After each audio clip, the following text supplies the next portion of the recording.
Yeah. For a film, an orchestral score can give it a sense of size. There's such a complex environment. It's a lot of sound work. The actors doing voice work brings so much to this. Metal and meat together.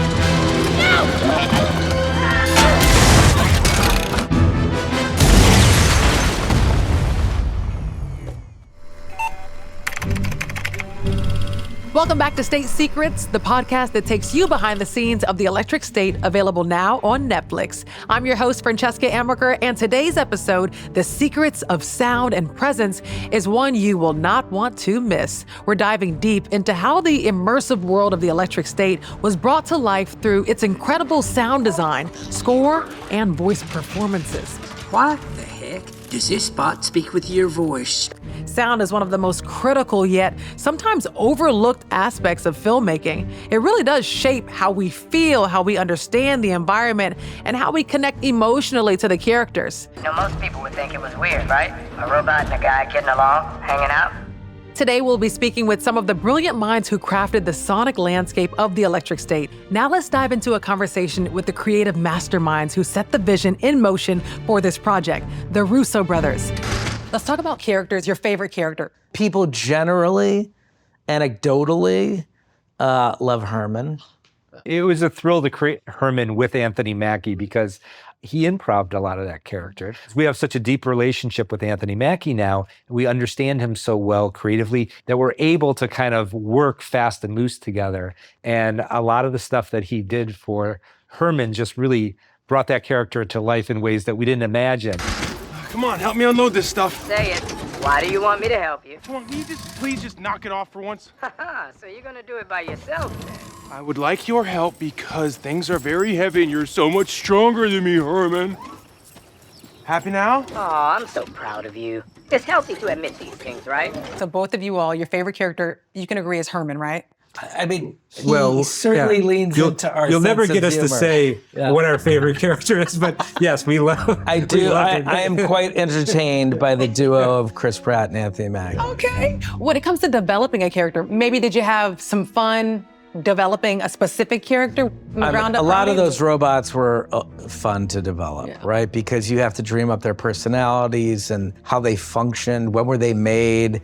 Popfly, our baseball robot that Brian Cox plays, he's one of the older robots. He's been around for a long time. He's salty, Would you like to hear a funny story about scabs? Oh, yeah, I love to laugh. I once saw a scab hunting party attack and dismember 10 of my closest friends in front of my eyes. How is that funny? Penny Pal was completely developed with Jenny. That was cute. Yeah, hyperverbal aspect of the character was developed with Jenny Slate. First time, we sat down with her, she just brought this energy to it and this sort of, hilariously verbose character who's constantly apologizing for the information that she knows. How can I get to this place? Well, I know where it is. It's not that. It's just that if I help you, I'm going to get in even more trouble than I'll already probably get in. And it makes me feel really bad to say it, but I can't tell you. But I do know. I do know. It's not that I don't know. So, the artists, the actors will bring so much to this. And when you're doing voice work on a CG character, a lot of times you don't get to that discovery until you get to the post-process. Next up, editor Jeff Ford and producer Angela Russo-Otstadt shared their thoughts on how the film's voice actors played a key role in bringing this project to life. When you're looking for these voice actors and these actors, what exactly are you looking for? It's just having that ability to go different and unexpected places. And each of the actors that we worked with who were voicing the robots really embraced that. And I think the robots themselves in design, they are so distinct and authentic and individualistic. And it required the actor to bring that same level of authenticity and individualism to, their voice work. And I thought all of our actors did such an incredible job. I got no food! What do you mean you got no food, man? I just carried a crate of food in. Go No, eat that. those are antiques, I can't. What are you talking about? They're Zagnuts. Everybody likes Zagnuts. I'm not eating the freaking Masters of the Universe tie-in Zagnuts in the original packaging, okay? Joining me now, Jeff Ford, editor extraordinaire on The Electric State. Jeff, thank you for making the time. Oh, it's my pleasure. You're the bridge between animation, VFX, so many other things that go down on set. So I want to know, how do you make sure that you're blending these characters so seamlessly? A lot of it is about the actors. You know, they have the tough job because sometimes they're acting with something that isn't there. They're acting with, an eye line that's approximate. So part of my job is looking for those takes from our live action actors and making sure those are the best performances. And the other thing that happens is when we go in with the voices, who do a lot of the voices of these robots, they're also incredible actors. And they just happen to not be on set. Woody Harrelson plays Mr. Peanut, did not perform it on set, but he was, we recorded with him. He's very creative as he's acting these scenes out, but it's done, months after the production's complete. So there's part of that process that happens months later, and then they have to be fused together, and it has to feel as though they're seamless. It has to feel like those scenes were shot as if Woody was on the set and was Mr. Peanut. And when you watch the movie, it feels like Mr. Peanut was there. It feels like a fully dimensional character acted by a world-class, incredible actor like Woody Harrelson, and in fact it is. It just took a while to get there. Cut the guff, P. I don't care for all that hyperbole. Afternoon, I'd tip my hat, but, it's bolted on. Music, it has this incredible power to transport us, to immerse us in the worlds created on screen, and no one understands that better than legendary composer Alan Silvestri. From Back to the Future to Avengers Endgame, his scores have shaped some of the most iconic cinematic moments of our time. In The Electric State, Silvestri once again works his magic, crafting a soundscape that brings the film's unique retrofuturistic world to life. Today, we'll dive into how he approached scoring this extraordinary story, the inspirations behind the music, and the creative process that helped make the film's universe feel so vibrant and real.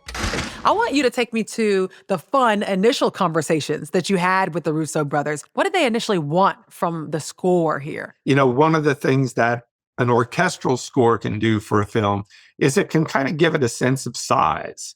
And so I think they wanted that overall image of a big family adventure story that was going to be a lot of fun and above all else, entertaining. Was it kind of similar to what you had originally had in mind? I think in large part it was. I mean, there are different things that can happen in the filmmaking process. You can have ideas about what you want, but then you have the realities of what's on the screen.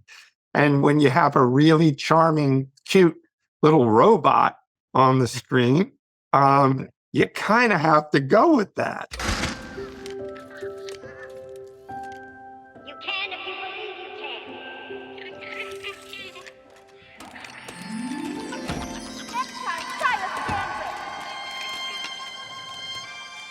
can. In the end, I think you really just have to follow along, and the movie will tell you what it wants to be. When did you start composing? What does that process look like for you in the beginning? Well, the great thing for me with Joe and Anthony is that they get me involved very early on. So the graphic novel was the first thing I could touch. The artwork is amazing. And then, of course, the script arrives, and then there's all that. But talking to Joe and Anthony is really, where the gold lies. And so over a glass of wine or a dinner, you really feel what they want this to be. So when it comes to the themes and some of the images and some of the scenes, what really stuck out to you? Well, look, you're going to, as in any good narrative, you're going to have relationships that are very important. So, you have this brother and sister family relationship. You have, the relationship with Keats and Michelle. It's not romantic, but it's got a certain kind of male-female tension, if you will. Take the bot with you? It's not a bot, it's my brother. Whatever, kid. You want it to live? You're gonna have to trust me. You've got the sidekick with Keats and Herm. You've got a bad guy, the Colonel. His character has perhaps one of the biggest arcs. So it's all these great layers going on. And every one of them kind of needs their due musically. And yet somehow music has to be a kind of unifying factor. And if you were to go off with each character and constantly play their theme, that could have an effect of moving things and separating things. So you just have to keep working with it and find the balance. Sometimes there's an overall theme for the film that you can come back to, which we've found for this film. What was the specific instrument or the theme or the sound that was interwoven, if you could even put a name to it? What did that score sound like to you? I think what you look for when you're looking for thematic material is, first of all, you look for something that would be quote unquote memorable. That's a very clearly defined melody. And so there is a theme for the Electric State. It's played sometimes in a very heroic way.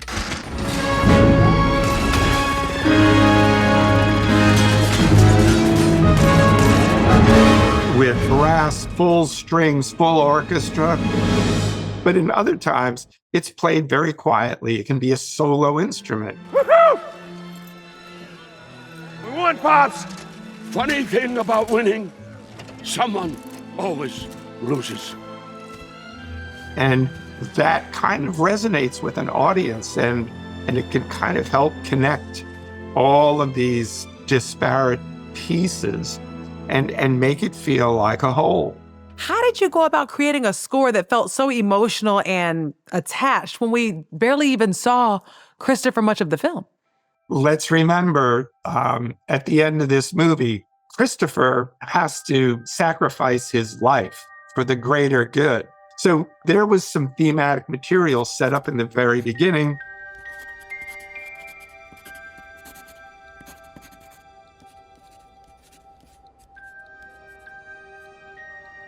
And we come back to that even when it's Kid Cosmo, and that has a way of reminding us that's Christopher. That's not just Kid Cosmo. That's a thing music can do in telling of a story to help widen the dimension.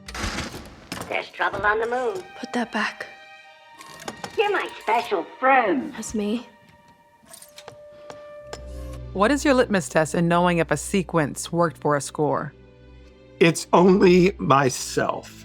If I don't feel a sense of tragedy, why would I expect the audience to? So I have to emotionally feel everything. And when I feel it, I know I've got it. Were there parts of the Electric State where you were maybe getting emotional while you were writing? Absolutely. Absolutely. I think certainly the scene with Michelle where she has to shut down Chris's life support.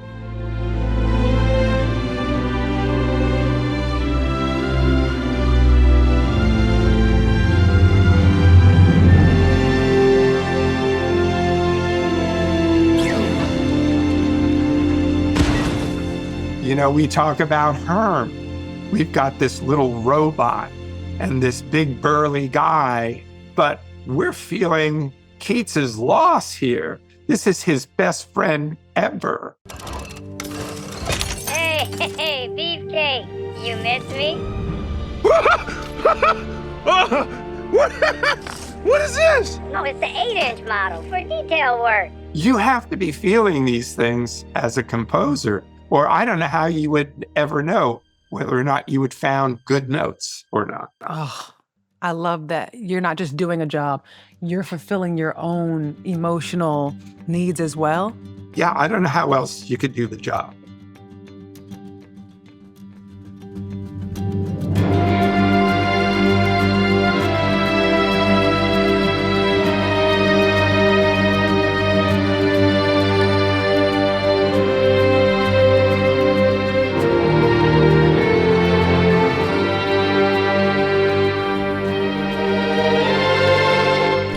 Let's shift our focus now to the team responsible for the Electric State's incredible sound design.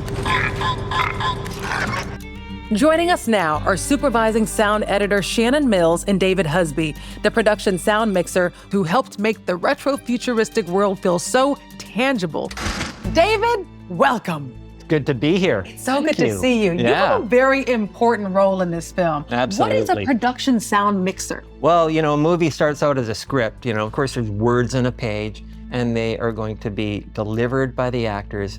I got to capture that in such a way that we can put it all together with the pictures, and it's compelling. So you're telling me dialogue between, say, Chris Pratt and Millie Bobby Brown, you're capturing that, and you have the headphones on, and you have the boom mic and all of that?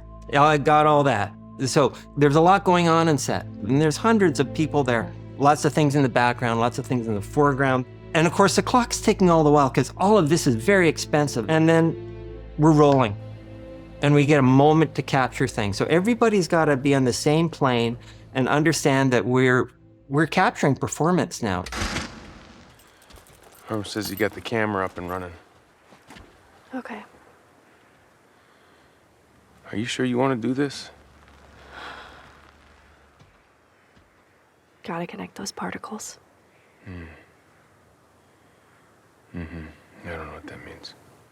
So how does sound help the environment change? Well, we have to have a few tricks up our sleeve to deal with that. And God knows what we're going to have to shut down in the neighborhoods. The viewer never wants to know about this because it has nothing to do with the movie we're making, but it has everything to do with the location that we happen to be at. And you don't think about the sound, but it's a pretty key component. Take me to one of the scenes where you actually had to kind of do some prep for it. Take me to one of the scenes that I can remember. Well, okay. So you're walking into the mall and all this dialogue is occurring. Chris is wearing big, heavy boots and there's a crew of camera people walking back with him. Well, you know, the carpets that we'd put down that, of course, you never see. Yeah, sometimes you want to hear those footsteps, but we want to control how we hear them. How would you describe the sonic identity of the Electric State? I hope it's boisterous. Just a little bit to catch people off guard here and there. Energy. Yeah. It's all about energy. All right, then. Tighten your guts and loosen your nuts. We've got scabs to kill. Oh boy. Pop. Is he gonna fall asleep in the middle of combat? I feel as though that might be a liability. That was a brushback. Shannon, can you hear me? Yep. You know all things sound, so I want to make sure that you can hear me loud and clear. This movie was so much fun to watch. How fun was it for you to create the sounds of these robots and these machines? Yeah, no, it was great. It was a huge challenge because it's retro and futuristic. So there were so many variations on a robot that we had to come up with, from like older to newer, and try to make them all distinct. What challenges did you face trying to figure out some of these sound effects? There is a certain element of how you think it should sound that you can kind of hear in your head, and then you kind of go on a quest to find that. And sometimes it comes quickly, and sometimes you keep searching. One of the major challenges for us was to make certain robots sound older, and other robots sound more evolved. I've got a body size for every job. What do you think, Keith? We head north? We never checked the wall around Moab. And then finding that playground of different colors or sounds to use during the process. How would you describe the sonic identity of the Electric State? It's a stark, desolate world outside of the Neurocaster. Everybody's focus has become inside, and so when you go to the outside world, it's dead and quiet.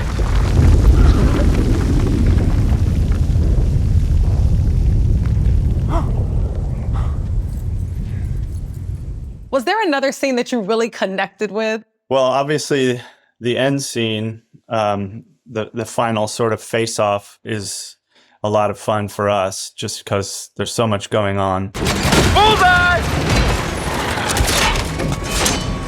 With something that busy, it's always fun to figure out where to stay out of the way, where to get like in the way. It sounds like there was a challenge there for you. Oh, for sure. There's just such a complex, rich environment and different characters going on all the time that it's a lot of sound work to do. Good. Go. Oh, way.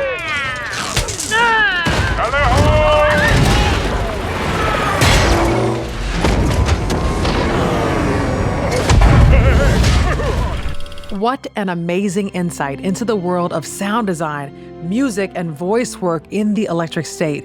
From Alan Silvestri's evocative score to the incredible soundscapes created by David Husby and Shannon Mills, it's clear that sound plays this pivotal role in shaping the atmosphere of this retro-futuristic world. Whether it's the emotional depth of a character's theme or the mechanical hum of a robot, every single sound in the Electric State serves to enhance the narrative and immerse the audience in its world.